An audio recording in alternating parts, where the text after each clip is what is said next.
Welcome back to the Chuckle Bunker, your home for tone-deaf tomfoolery since late March with Tyson James Thoreau. I can't believe it took me this long, but I've finally gotten into the whole sourdough thing. This week I got my starter up and running, and it really lives up to the hype. It's really a living thing, you know? More than I realized. It actually feels like a member of the family.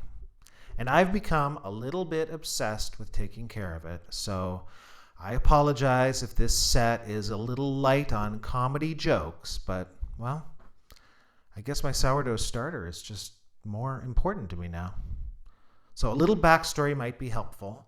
My grandmother passed away a few months back at age 109, and she was quite a woman. When she was younger, she actually traveled around Europe with the circus, and she was an expert on all kinds of interesting things, like fortune telling and palm reading and animal sacrifice. Just a fascinating lady. So my parents brought me back this little notebook of hers after the funeral. I guess nobody else wanted it. But it's got some of her recipes from the old world, so you can probably guess where this is going.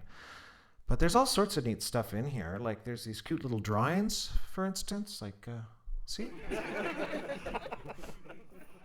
And then there's these little poems, which are in Hungarian, I think. But they're fun to try to say out loud. Like, here's one, for instance. It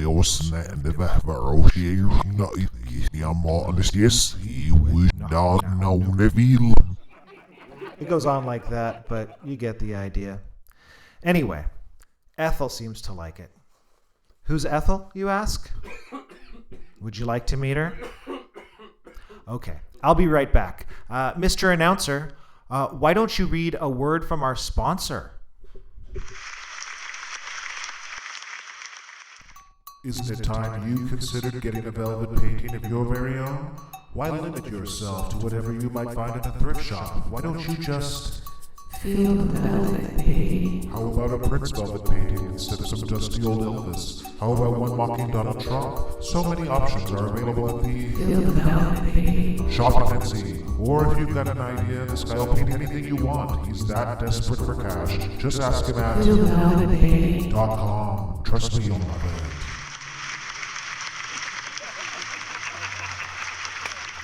Okay, so this is Ethel, my sourdough starter. I named her after my grandmother, Ethelinda, because I found the recipe in her little book. And I tried to follow it as closely as possible, but unfortunately, it's impossible to find bread flour in Ottawa right now, and Ethel hates all-purpose. See? So I've had to make some substitutions, but luckily we found some things she loves, like newts and frog's eyes, which aren't easy to come by, but not as hard as bread flour, apparently. She likes those, and she's into beetle's blood and cockroach shells and crow feathers, so baking just takes a little time and a lot of backyard hunting, as I'm finding out. But I'm sure it'll be worth it when I find time to actually make a loaf for myself. I know you're hungry, Ethel. We're almost done with this. I just wanted to show you off to my YouTube audience. Well, that isn't very nice. There's at least a few people out there watching this. I thought we agreed that we wouldn't discuss this in front of the camera, Ethel.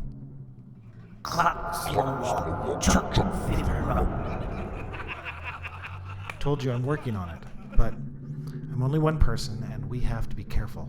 Remember, if I go to jail, then who's going to feed you? You wouldn't do that to me, would you, Ethel? I'm sorry. I understand what must be done. Sorry about that, folks. Look at me. What am I, nuts or something? Maybe this isolation is finally getting to me. I promise next week I'll try to be funnier. If I'm back next week. If I do well.